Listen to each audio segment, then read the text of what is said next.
God bless everybody tonight. It is July 14, 2023. I found an extremely interesting article. I think it really pertains to what is happening. You know, I talk about a lot about Turkey and the leader of Turkey being potentially Gog of Ezekiel 38 and 39, and potentially even the white horseman of Revelation, and how he might go into an invasionary mode here in the next few weeks as we watch him abandon Russia, Assad in Syria, and the Kurds. And so I believe the invasion will start by an attack by, he'll go into Syria. That'll force the Kurds to do something. That won't turn out really well.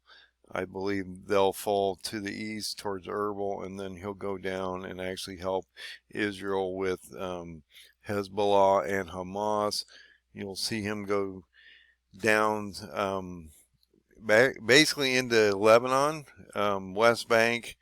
He'll end up in Gaza as he's moving through Israel as a friend, and then he's going to actually go down into Egypt. That will probably signal that this is going to turn bad. If you look at my last video or two, I showed you a route that I believe he's going to take from Egypt, which they capitulate. They aren't going to put up a fight. He's going to end up in Lebanon. He's going to end up over in Erbil or Gaugamela, which was an old battle that Alexander the Great led. That collapses because, well, it's the Kurds regional capital city, and it's also a green zone, so that probably push us out of there. Once that collapses, it's going to collapse down to Baghdad and then over to Shush, Iran, where Turkey will actually eliminate both the Kurds and Iran based on Daniel 8 prophecy. They'll end over in Israel after that with 10 nations, potentially by the end of this year. I say by potentially October. We'll see how that works out. But let's get into this article, because this really, I believe, brings a lot of attention to what I've been talking about. So if you go to the Nordic Monitor, this was just presented on July 7, 2023. A former private secretary of Erdogan claims Erdogan entered into secret agreements with U.S. and Israeli officers while establishing his party. So if you know anything about Erdogan, you'll realize that he started out as a prime minister and then was elected to be president in 2002, and actually was initiated into that office in 2003. So Erdogan's been in office, basically, he founded this party in 2001, which is what this article sort of gets into. And as he's moving into prime minister and then into president, because he had a quick ascension, like he was groomed for this, that possibly 20 years ago, they were grooming him for potentially what was coming up today, which is really interesting that that works that way, but it does seem to work that way. But he's been in office for a long time. He reassumed office in 2014, and then he had a re-election again.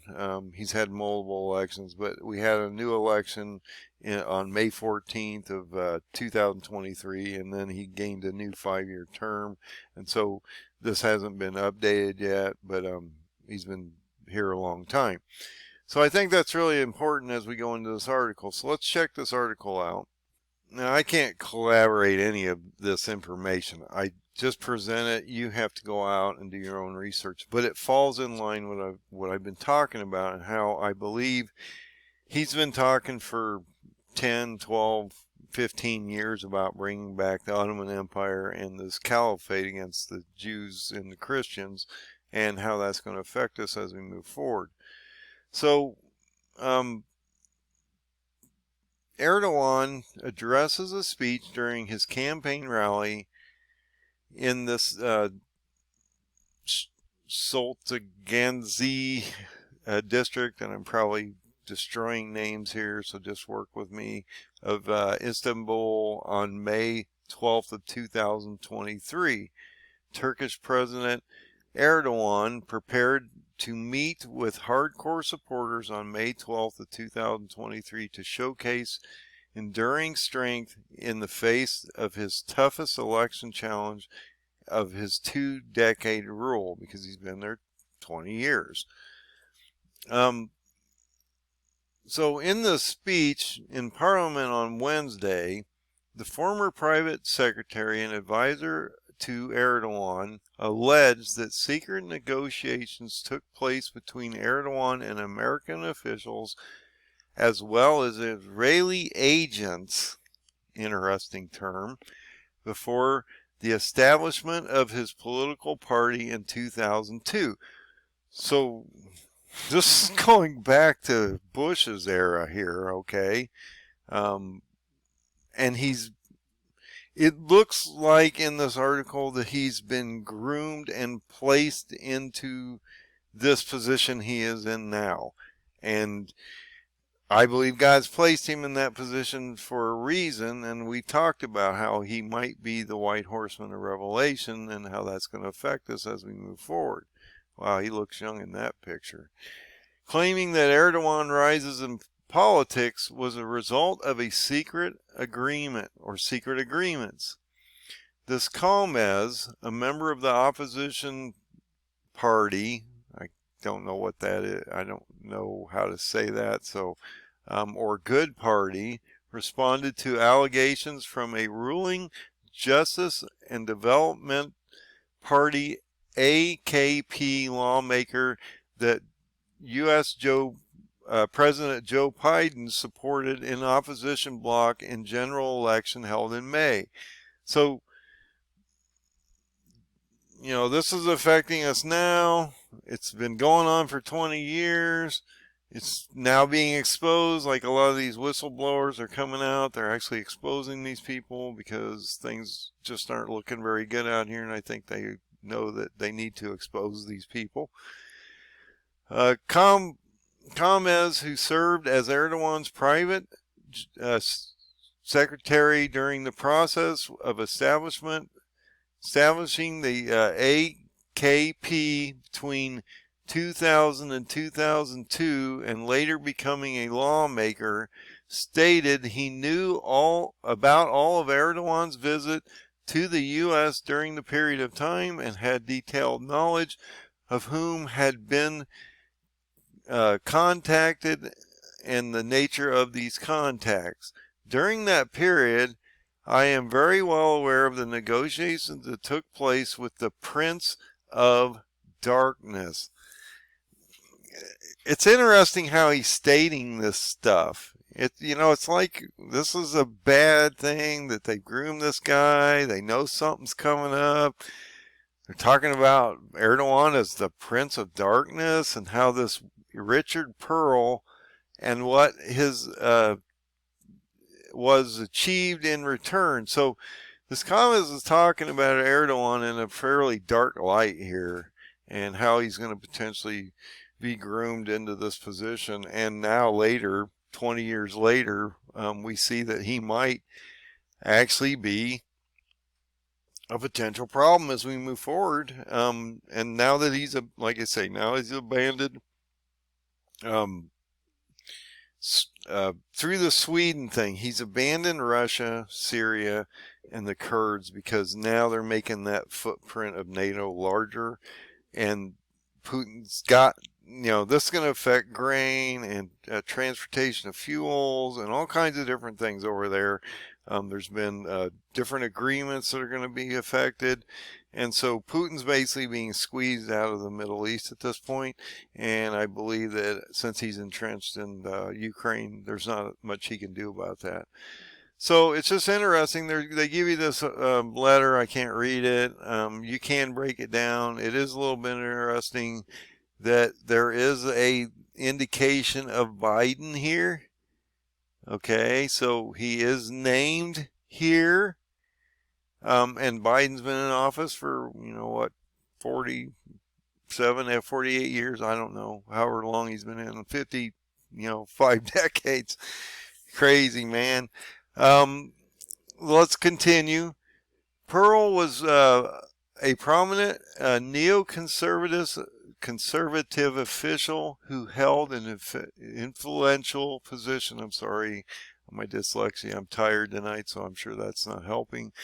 Influential position in the administration of U.S. George W. Bush. So we're talking about going back, you're going back into the Iraq War and a lot of these things. This is when all this was set up, when we went over there and went over there for a lot of the oil and different things like that. And we had these supposed mass weapons of destruction. All this stuff was going on. So this was happening, 20 years ago. We're in 2001, or prior to him becoming the president. He's being groomed as a prime minister to become the president. Serving as a key advisor to the Secretary of Defense Donald Rumsfeld. Wow, I haven't heard these names in a while. That's interesting. Pearl played a pivotal role in shaping the course of the Iraq War. His involvement extended from 1987 to 2004, during which time he served on the Defense Policy Board Advisory Committee and held the position of chairman from 2001 to 2003. Erdogan's meeting with Pearl and other American officials before becoming prime minister were kept secret from the public. Why? Why would these be kept secret? They're just starting to come out 20 years later because these guys are actually exposing this stuff. Former Erdogan associates who had previously shared their accounts with the media revealed that Erdogan, coming from an Islamic and anti-American political background, coming from an Islamic and anti-American political background, had conveyed to his counterparts during these meetings that the party he intended to establish would not adopt an anti-American stance, even though he's an extreme Islamist. Okay. I'm just saying. When you tell people for 15 years that you're going to reestablish the Ottoman Empire and reestablish the caliphate against the Jews and the Christians, and he's made a pledge about this, that he wants to do this in the 100th year or the centurion year of the demise of the Ottoman Empire in 1923, he wants to do that by the end of this year.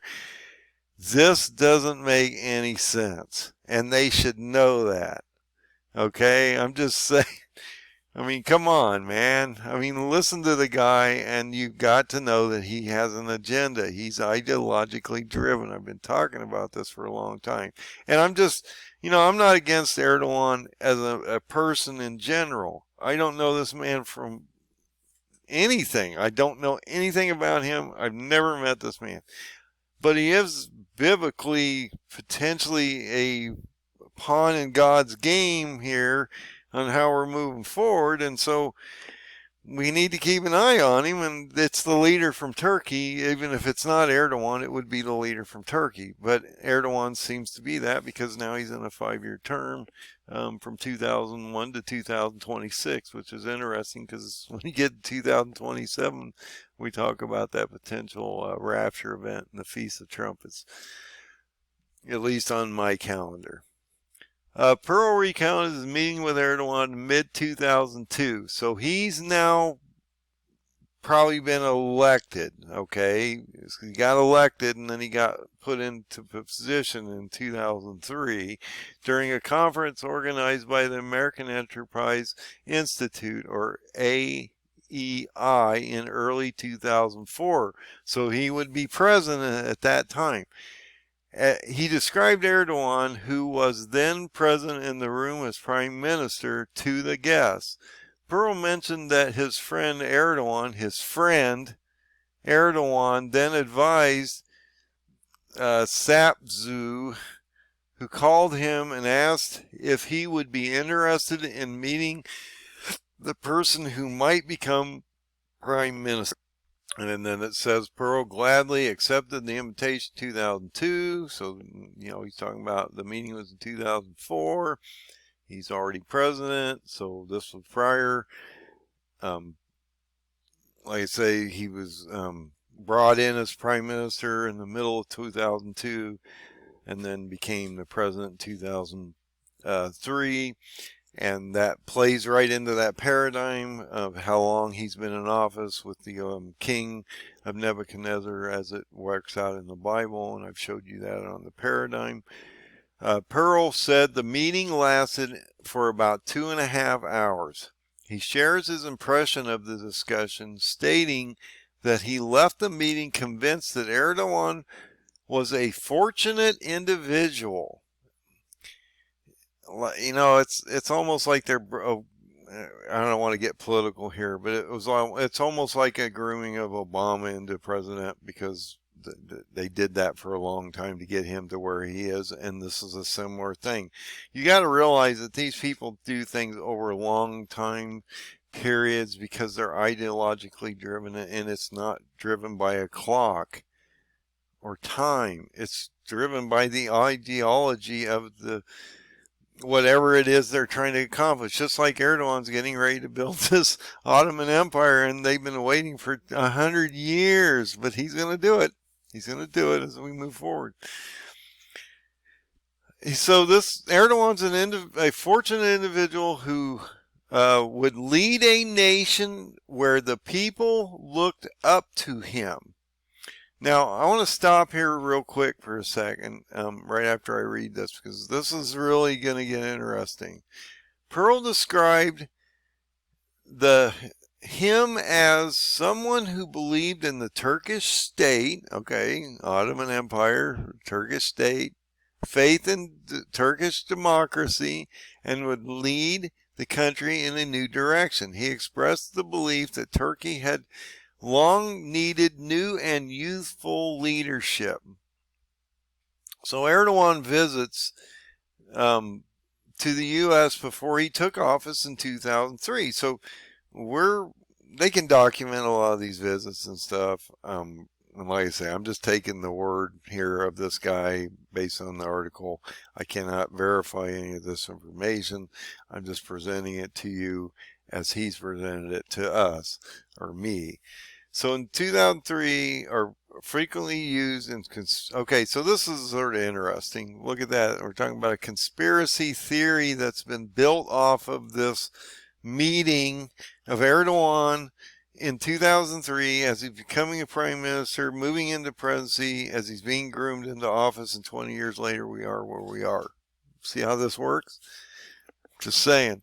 Erdogan visits the U.S. before he took office in 2003 are frequently used in conspiracy theories by the ultra-nationalist opposition, suggesting that contrary to his Islamic image, Erdogan was actually a leader who had a good relationship with Washington. Well, why?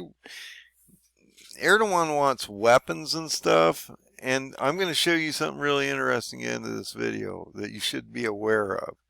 And it does deal with weapons and the kinds of weapons that he potentially could have.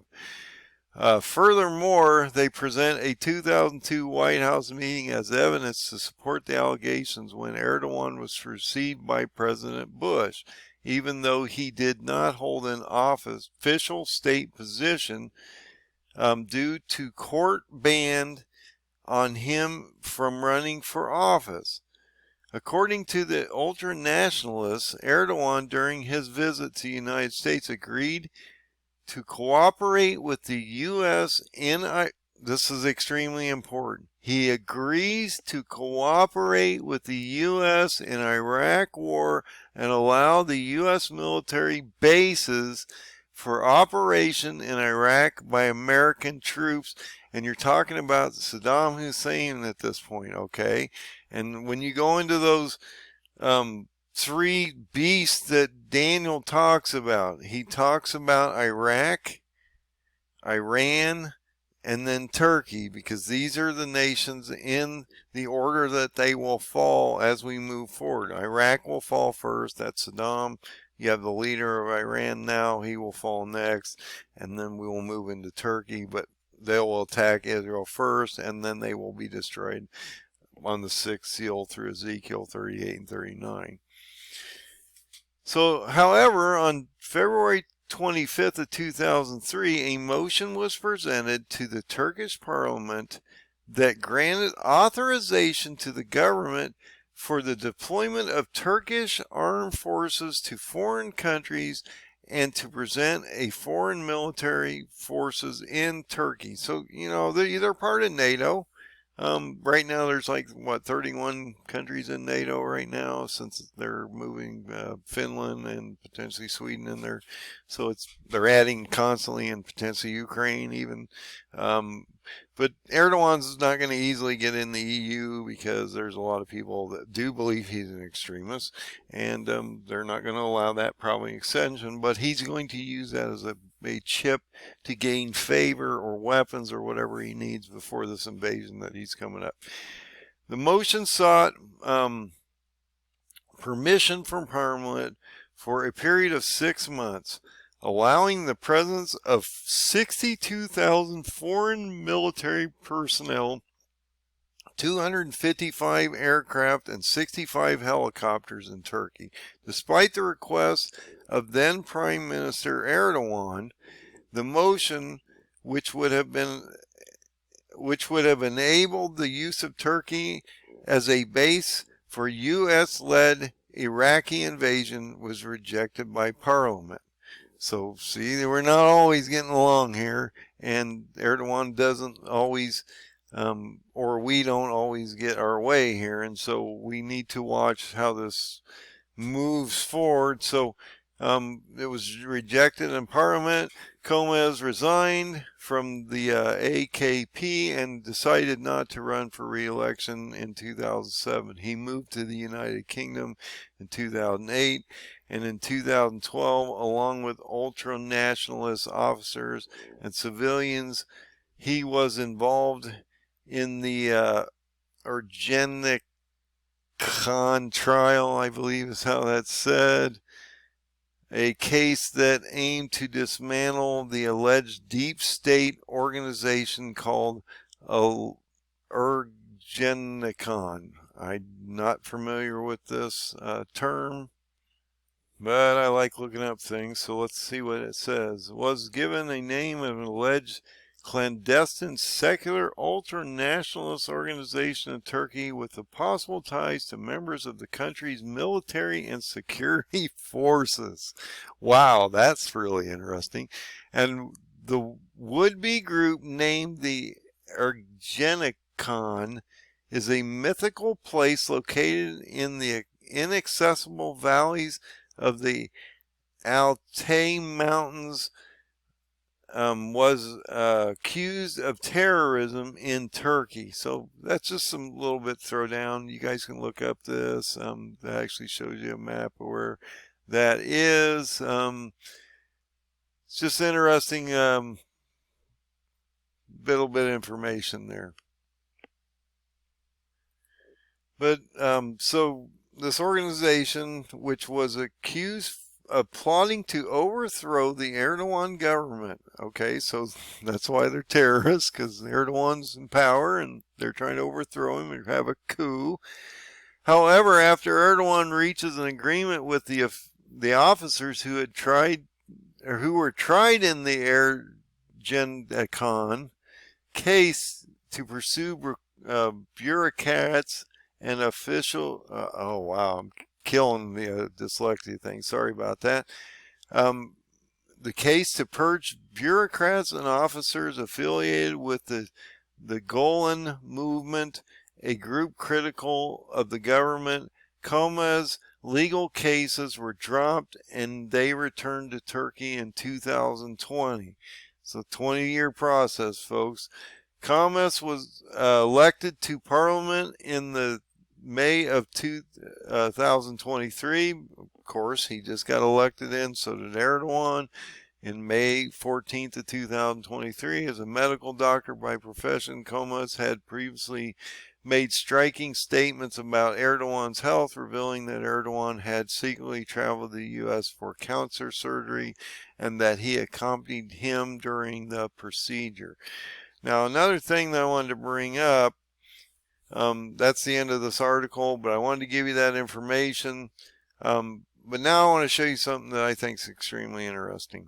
So not only is Turkey the second largest army in NATO beyond us. So they are the bad boy in the Middle East. Don't ever put these guys down. They will put Russia to shame here as we move forward, as you will see. And they're getting they're getting everything ready for an invasion.